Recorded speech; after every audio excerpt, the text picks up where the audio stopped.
Tesla is one of those stocks that we have never owned in the history of the firm over the last 7 years or so.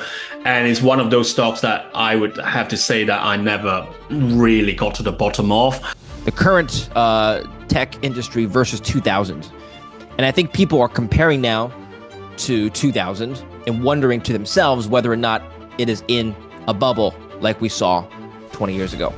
How would you answer this? We're talking about tech news with Stephen Yu. He is a CIO of the Blue Whale Growth Fund in London. We're going to be talking about his outlook for not just the sector overall, but which subsectors within tech are likely to outperform in 2025 and perhaps underperform. Stephen Yu's fund as well has recently been selling some of their tech holdings. We'll find out why. Stephen, welcome to the show. Thank you, David. Let's talk about first the outlook. So Goldman Sachs said back in September that tech stocks are now in a bubble.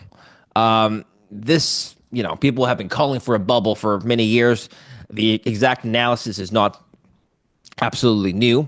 However, new tech stocks, they say, now account for a commonly high share of market capitalization, which is a problem for a lot of investors. Is it a problem for you? It's not so much of a problem for us, but just because there's a lot of money going into passive strategy these days. And as we all know, technology companies, including the Max 7, would account for about 30% of the S&P or 25% of the global stock market. So with a lot of money coming into the market via passive strategies, that a lot more money are being allocated to tech compared to many years before, compared to allocation being done with active managers.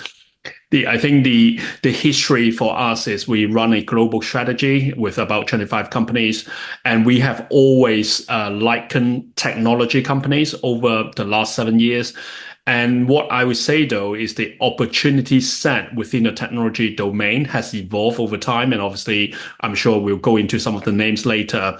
And it's very important for investors to do some work themselves in terms of trying to differentiate a different level of technology company that we are going to talk about today. So let me just take a look at, or show you this article rather. So this is from GS Research. Tech earnings have outstripped those of the global market. This is the trailing EPS index to 100 from 2009. And you can see from 2009, tech has led most sectors, World X Tech, and it is the darker blue line, and tech is this line here.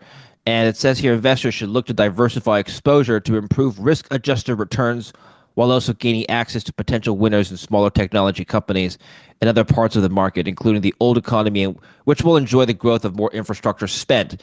Do you agree that over the last 15 years or so, we've seen such a growth such that the risk-adjusted return now is not in the favor of investors? So I think this chart is very telling because we have also done some analysis ourselves going back to our last 7 years in terms of how the market evolved in terms of North American companies taking a lot of share from European companies. And at the same time, the proportion of North American companies that have actually gained a lot more share was in technology companies. So I think it's all very telling that from a very high level that we just need to think about that in today's context, we are spending a lot more time or efforts and money in the digital world compared to the traditional world.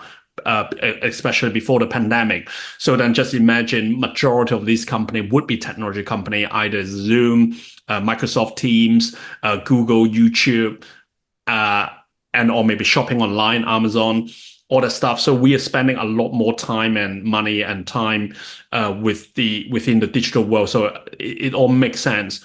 And hence, when you look at the market share split over time, that the technology company have taken a lot more share of the world GDP compared to many other companies. Hence, the chart that you're showing is all true. And obviously, they are all highly profitable businesses, and they do make a lot of money in terms of EPS, etc. I think the question to ask is going forward into the next couple of years is whether you believe that traditional companies outside of technology are going to maybe win back some of the share, or if you think technology company would continue to do well.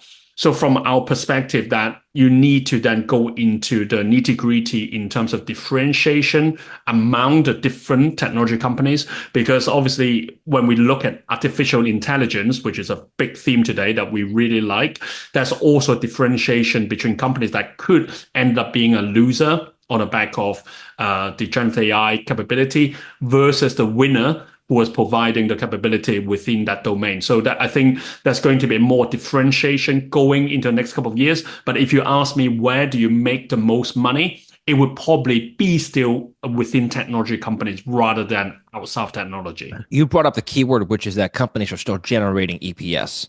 Now, I have here a chart showing the that the PEs of the current tech industry versus 2000.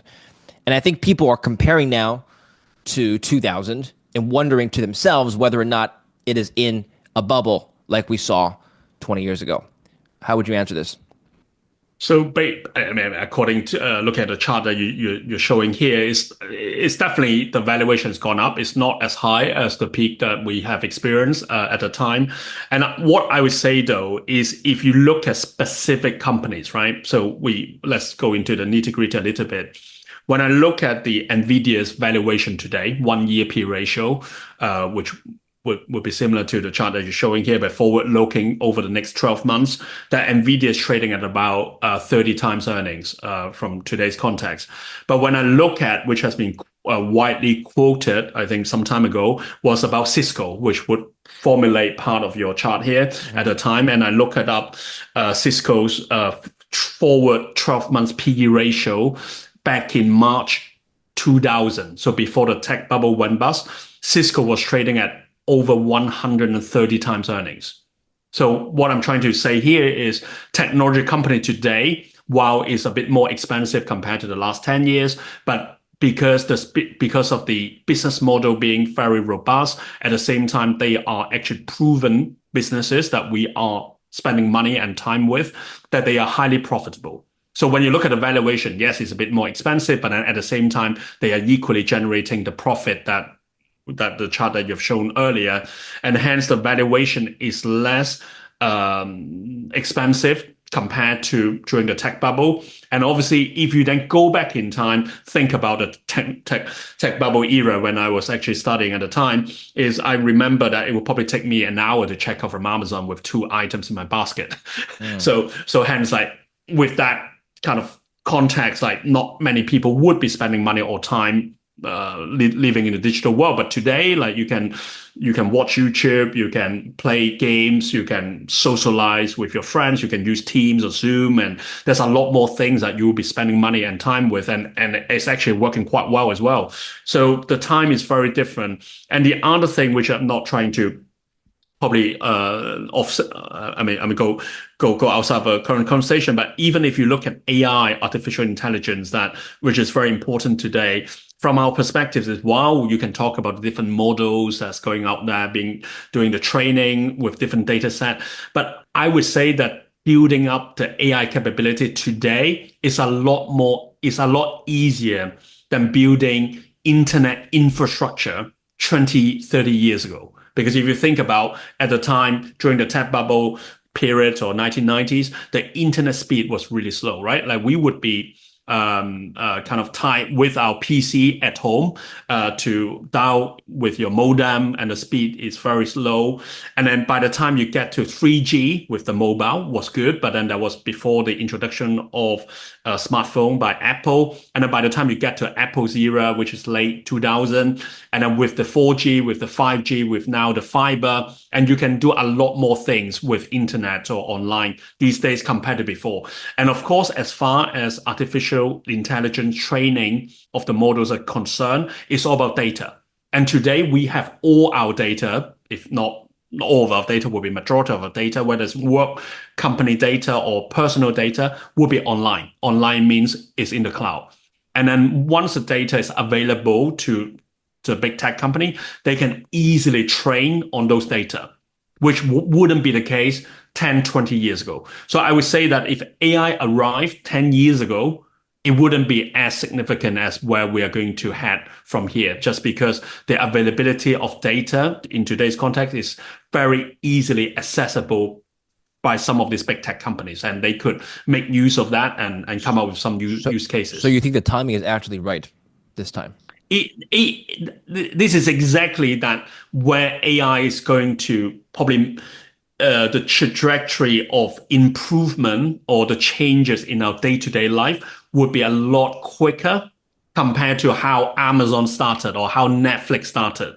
Because the infrastructure wasn't there. Infrastructure at the time, I would be referring to the internet speed or the access to internet. But today we have all the smartphone, we have the internet connection, and then we are already very familiar with having like maybe the OneDrive, the company data being on with Microsoft Azure. We would have our photos being stored with Apple Cloud and some others, or even Meta, the social media platform.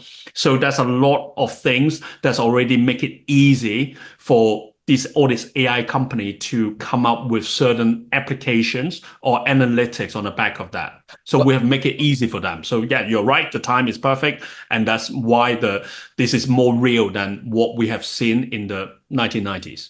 well, here's an article from the FT that covered Blue Whale's recent sale of some tech stocks. So take a look at this article here. Stephen Yu, manager of the fund, told the Financial Times that he had aggressively sold shares in Microsoft to cash in profits, pushing the stock out of the fund's top 10 holdings. He said Microsoft's return on invested capital is likely to decline from here, given the significant investments made in AI infrastructure. What do you mean by that? Is this an AI specific problem that can be applicable to multiple companies, or is this a Microsoft problem in which you don't agree with their investments that may bring down lower ROIC? Yeah, this is getting more interesting that because we are consider ourselves as bottom-up stock pickers, so we only invest into about 25 companies globally, and obviously within tech domain that is going to be a lot more differentiation on the back of the AI kind of capability going forward. So what has happened so far is we are a true believer in how generative AI is going to change the world, whether it is from a work perspective in a professional sense or from a personal perspective, it's going to do that. But of course, from an investor perspective, how do you make money or which company is going to make money on the back of this trend? Then that's probably our job. That's what we're trying to do here. So what I have mentioned in that article is basically that's a massive differentiation between AI infrastructure company versus AI applications or services company. So AI infrastructure, I would refer to NVIDIA, Broadcom, or Vertiv, which provide you with the GPU compute or the data center liquid cooling systems. So you would need that in order to do any ChatGPT, image generation, and some other stuff. But for a company who are actually the customer of, let's say, NVIDIA, would include the likes of Microsoft, Amazon, Alphabet, Meta, and some others.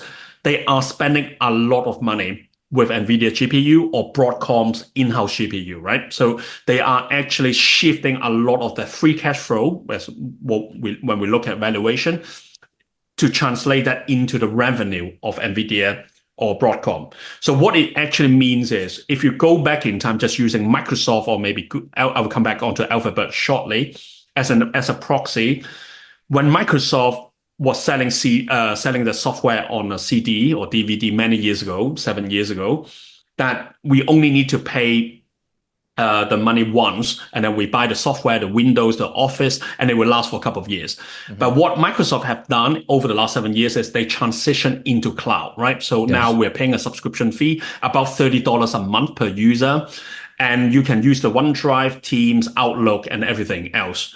And I would say that this transition in onto the cloud or subscription-based model is extremely profitable or would make the business model of Microsoft a lot more robust because the $30 a month per user they're charging, they make a very high margin because all they're providing to us is the cloud storage, right? It's the back end that we would have more document being created, PowerPoint presentation, email, etc. So for them to sell an additional license, they make a lot more margin, which is what a software business means. But going forward, last year, they launched Microsoft Copilots, which they would charge us an additional $30 a month per user. So we are a subscriber to that.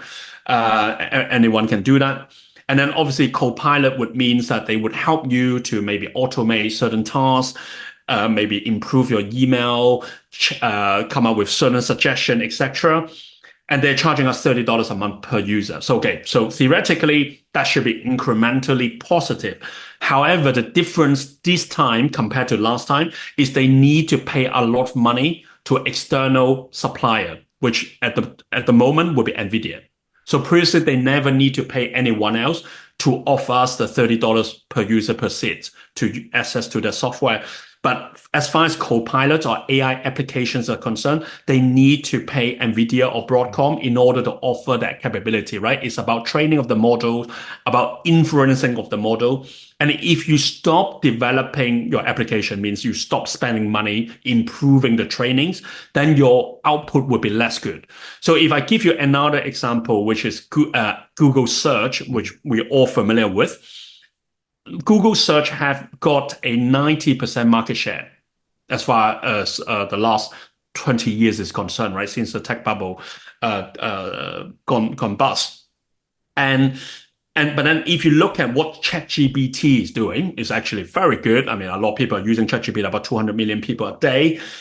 And Google has decided to say, okay, I need to launch a competing product called Google Gemini, which is a competing product to ChatGPT, which you can ask similar things, give you similar responses. Yes. But what I would say is for Google to offer Google Gemini is a lot more expensive when you search on it using Google Gemini versus Google Search. Because Google Search is a pure algorithm that's based on ranking of pages, not about training, not about learning new information and trying to make the response smarter.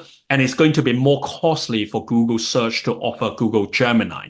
So what it means is they need to make more money on the back of that. And as far as we're concerned on a very high level, we are actually seeing or expecting the return on invested capital of this company to be coming down from here. So you basically want to do as an investor is to invest into companies that are getting more money or revenue from other companies who are spending in AI. So then is the AI application or services company who are trying to develop certain applications.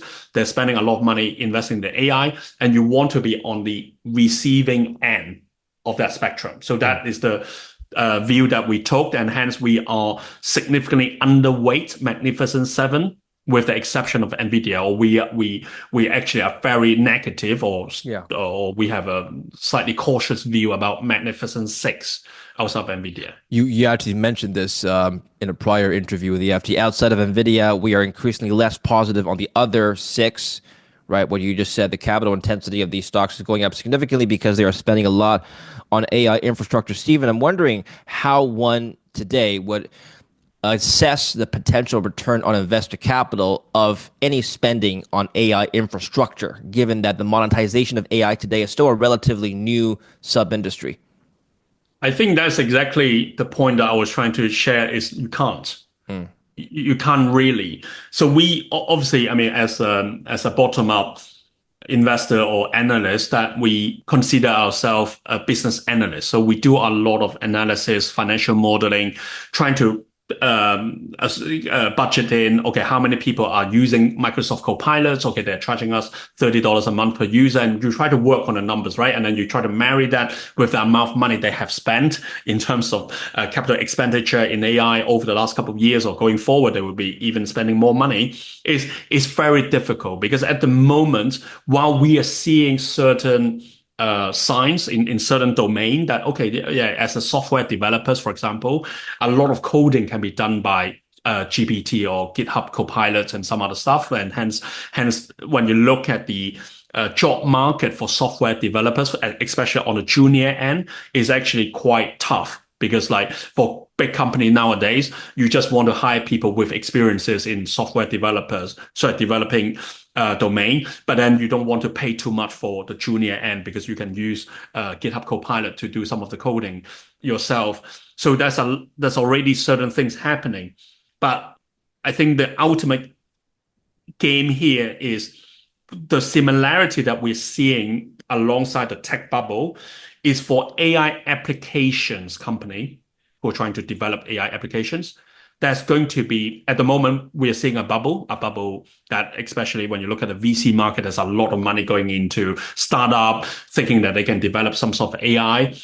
but it's not very clear who is going to be the ultimate winner. And if you recall, Google search was the seventh or eighth search engine being created.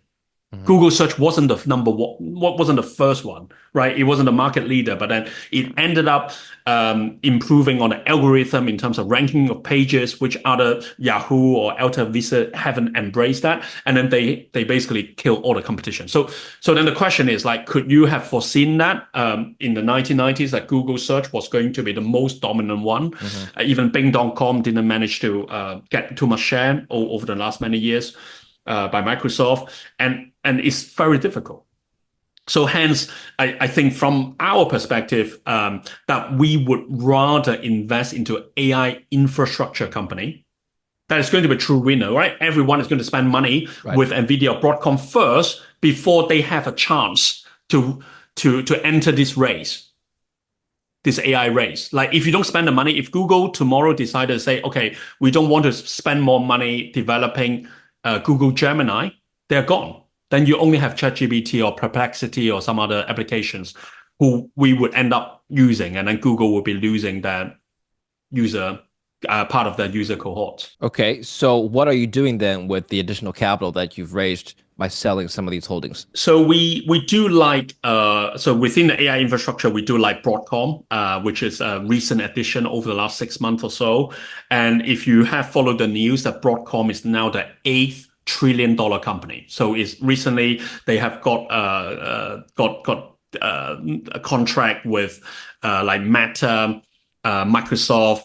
Also, there's a rumor that they're going to work with OpenAI and Apple to develop the in-house GPU. So the beauty of Broadcom versus NVIDIA, which we like both companies, but the beauty of Broadcom relative to NVIDIA is like, as you can imagine, that all these big tech companies so far today, they have been heavily dependent on NVIDIA GPU. And as a big company, you don't want to be solely depending on one source of supply on your GPU capability. So they're actually working to diversify away from NVIDIA so that they're building their in-house GPU. So they work with Broadcom that they're going to build in-house GPU for let's say Google, for Microsoft and some others. So there's going to be a natural transition away from the big tech spending with NVIDIA to Broadcom. But at the same time, we do continue to like NVIDIA because the enterprises, let's say the HSBC, the JP Morgan, the Johnson Johnson, they're not going to develop their own in-house GPU, right? They're going to use NVIDIA GPU to do that. So I think there's going to be the enterprise market coming in to take up some of the slack that while the big tech is moving away from that. The other one that we like is called Vertiv. Is probably not a well-known company, but what they do is they provide liquid cooling systems to data center. So as we all know, GPU compute is a lot more energy intensive. So basically to save energy costs, to make your data center more efficient, then you need to have the infrastructure, which is liquid cooling, to increase energy efficiency. So Vertiv is something we like. I think outside of that, without going into too many other kind of sectors, is I think at the moment that when you look at the macro or the economy, it's actually very uncertain. I mean, you probably are closer to the dynamics in the US with Trump being elected and stuff, but we're seeing the market to be increasingly difficult from a company perspective to operate, to make money, because there's a lot of uncertainty on tariff, on interest rate, on the different kind of geopolitical uncertainties. And so in order to do well as an investor, which is what we're trying to do, is to try to find some idiosyncratic ideas that might not be related to some of these macro drivers. So the few names that I can maybe just point out would be maybe the US sports gaming, Flutter, that we like. So that is something that is very new, very idiosyncratic. It's not going to be affected by Trump. The legalization of sports gaming is done through on a state level. And then the other one would be Philip Morris, which is a completely different story to your tech or AI, but it's doing very well on the back of their transition to a smokeless product, going back to the US with the IQOS, and at the same time they acquired Swedish Match, which is seen the chewing tobacco and it's actually done very well. It's done a lot better than Microsoft last year. So that's something we like, and I think increasingly you want to find something that's idiosyncratic at the moment, and just because the macro uncertainty is quite challenging.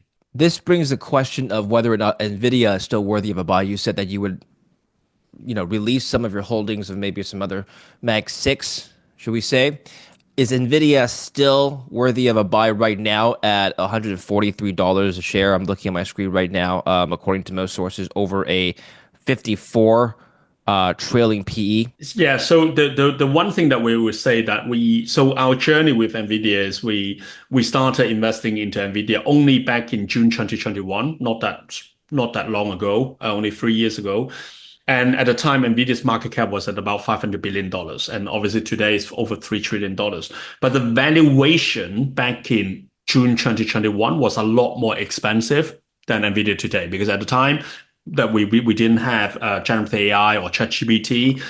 And at the same time, NVIDIA's today is a lot more profitable with a 50% profit margin in terms of their earnings, and then they are not capital intensive. So that the other difference between NVIDIA versus the other Mag 6 is NVIDIA's business model is extremely capital light because they don't have anyone to depend on, and then they outsource everything to TSMC to do the manufacturing.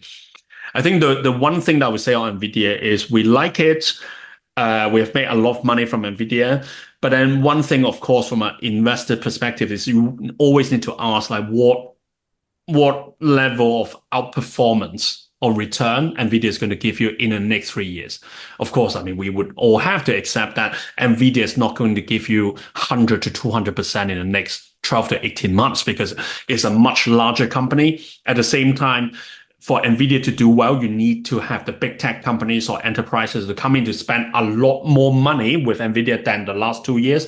At the same time, then TSMC would need to be able to deliver those products physically made and shipped to the US. And so there's a lot of other nitty-gritty in the real world that might not help NVIDIA to make as much money for investors going into the next couple of years compared to before. But from our perspective is we still think NVIDIA can outperform. So if you say to me, oh, the S&P is going to do another 10% a year in the next couple of years, we probably would think like NVIDIA can do 15%. But it's not going to make you rich. I mean, it's not going to do what the share has done before. So I think within the mix between NVIDIA and Broadcom, we'll probably prefer Broadcom a bit more, just because Broadcom is a lot smaller. It's about $1 trillion company. At the same time, given the shift away from NVIDIA by the big tech to Broadcom doing the in-house GPU, I think there's a lot more potential short term. So if you say to me, would I be surprised Broadcom share price would go up by, let's say, 50% in the next 12 to 18 months? I'm probably not surprised. But if you say to me, would I be surprised if NVIDIA's share price would go up by 50% in the next 12 to 18 months, it's probably a bit more difficult. Just because by the time, if NVIDIA does go up another 50%, it will be a $5 trillion company, just mathematically. It's just a lot harder to add another $1.5 trillion, right? So on a mathematical basis. So hence, from a return perspective, as far as investing is concerned, is we want to maximize the outperformance potential. So we would prefer Broadcom if you ask me to pick one, but both companies would be fine. So let's talk about some recent changes in policy. So you mentioned Trump. Take a look at this post here that Trump made recently on social media. I'm pleased to announce the brilliant team that will be working in conjunction with their White House AI and crypto czar, David Sachs. He's listed a number of people in key positions, including Michael Grastiels and also Srinam Krishnan, who will serve as senior policy advisor for AI. One of Krishnan's policies is he wants to raise a green card limit for tech workers. That issue aside, how do you think Sachs' leadership as AI czar, which is a brand new position, of course, is going to change the industry? I think on a very high level, it's helpful because if you really think about how the North American companies have managed to dominate the world, I would say the majority of the market share gain over the last, let's say, 5 to 10 years would be related to tech, right? If you think about the big tech companies, they provide almost everything outside of China in the developed markets, right? Like from shopping online with Amazon, for professional workers with Microsoft, for online searches or YouTube with Alphabet or social media platform with Meta, they have dominated, and hence it does give the US a lot of swing power in terms of what they want to do going forward. And of course, with AI, which is an additional layer to build on top, as I already outlined earlier, there's a lot easier to capitalize on AI, meaning like doing the analytics, the trainings to actually make good use of informations of the intelligence that you come together with, that they could use that to further dominate how we operate in the developed markets. And hence I see that as a very positive. But obviously it goes back to the same point about investment thesis, is like which company is going to make you the money, right? So I have no doubts that with Trump's created this new post that is going to further accelerate certain projects that you might need a bit of government backing, and it's going to be helpful. It's going to be helpful to AI, but it's probably mostly going to be helpful for the US tech rather than outside the US. Okay. Let's talk about some tech-specific news for particular companies that may or may not have a broader impact on the industry overall. Willow's quantum chip from Google. Can you evaluate the impact that this would have on the entire landscape? Quantum computing is a new breakthrough. Can you evaluate this particular breakthrough?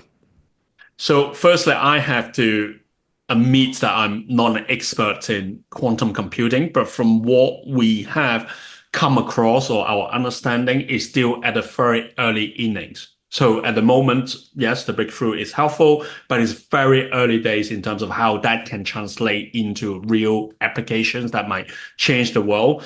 But that is something that for investor, let's say investing into the likes of NVIDIA or Broadcom would need to monitor, because if quantum computing does manage to break through further in terms of actual real applications, that is going to be a disruptive force to NVIDIA's GPU, or how generative AI or large language model is going to be computing. So that could be the next leg of AI, which at the moment we have just started this leg of AI in large language model, and quantum computing could take us to the next level. But from what we know, it's probably too early days to do that. But it's something that investors should track closely.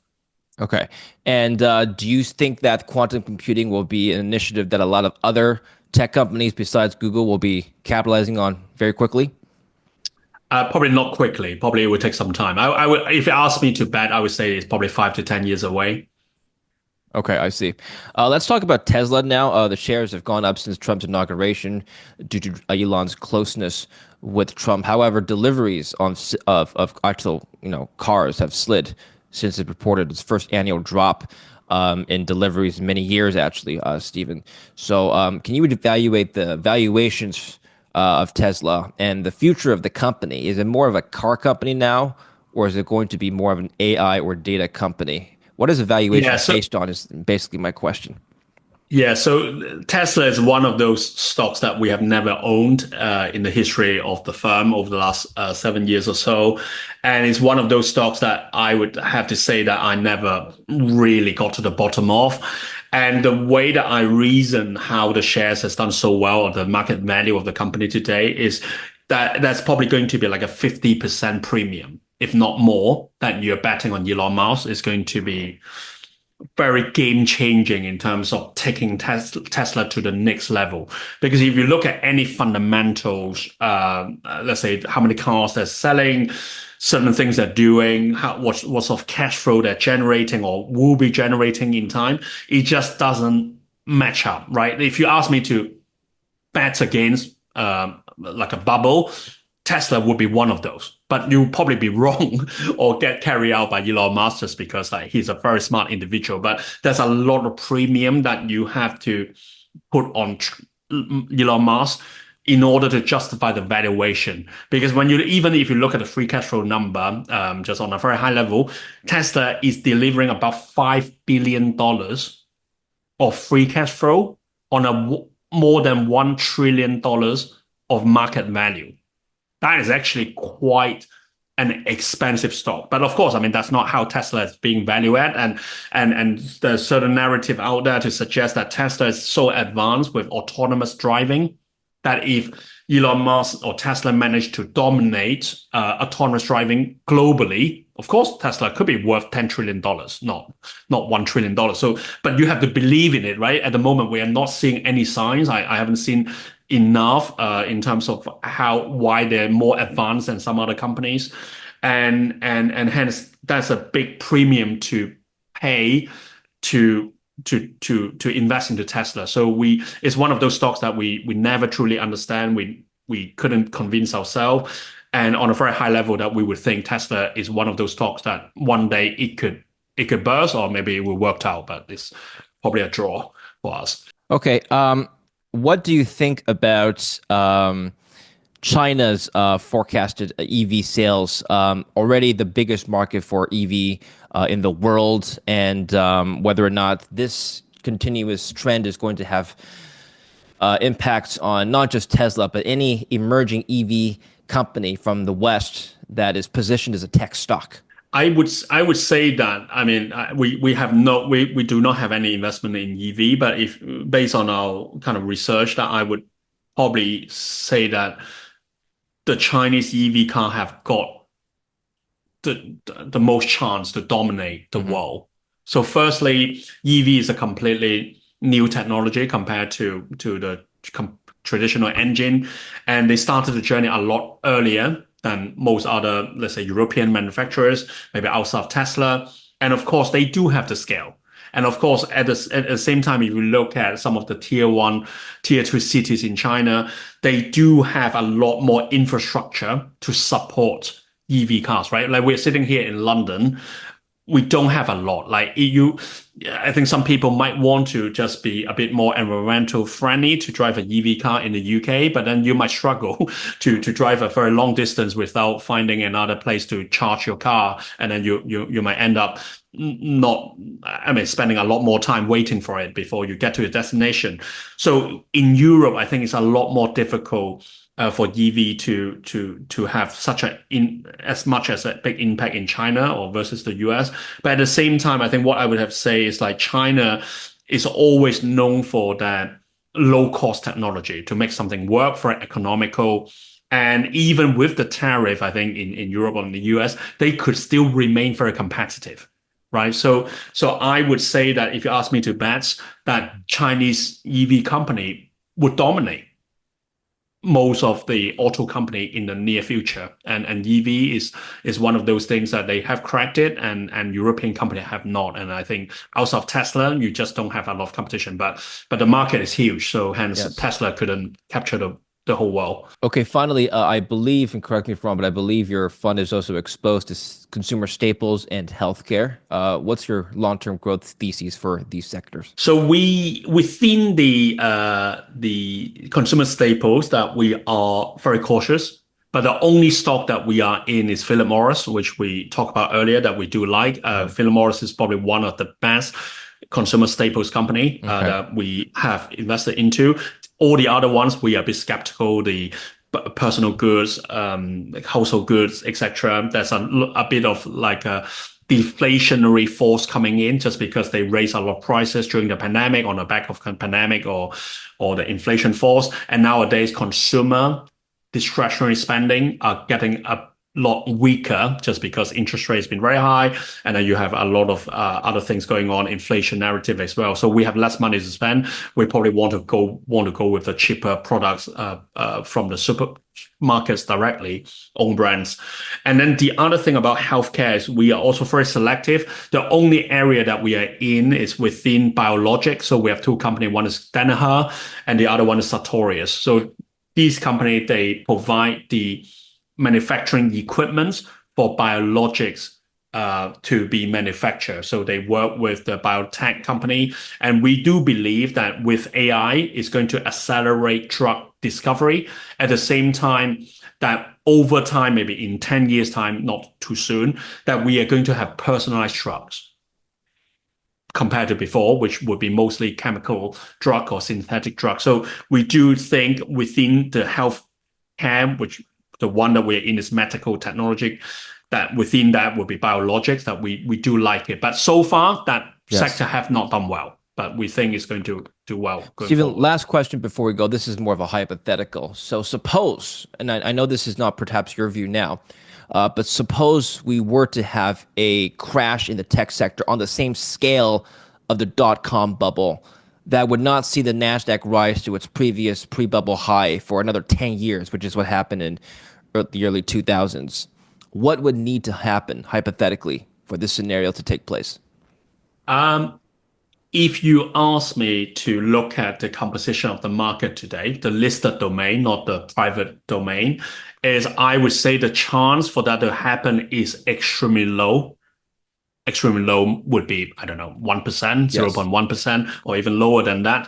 The reason being is while we are slightly skeptical about the Mac 6 or Mac 6 based on what we just discussed, we are not suggesting that's going to crash. We're not suggesting Microsoft is going to go down by 50%, right? That would be too much. I mean, if it does go down 20, 30%, you'll probably be buying already to start with because fundamentally, there's nothing wrong with Microsoft core business, which is basically providing the Office 365 application, the Outlook, the PowerPoint, the email, the OneDrive for enterprises and all that stuff. Azure, which is the cloud, that's here to stay, right? That's not disappearing. The bit that we are a bit concerned about is the incremental spend that they are doing in AI, which I would say a lot bit of the money would be wasted. Hence, it would have an impact on valuation, return on invested capital profile. So the reason I'm saying all this is including Amazon or Google is because these companies are, firstly, the business model extremely robust. Unless you tell me tomorrow that we are no longer going to use Teams to do our meetings, we're no longer going to use email. We're no longer going to shop with Amazon online. We're no longer going to watch YouTube or use Google search, no longer use WhatsApp, Instagram. Then yes, you can have a repeat of the .com kind of the bubble bursting, but that's not going to happen, right? So Yes. so then you have to tell me that. So Yeah. this is the bit that I want to maybe finish this conversation is Yes.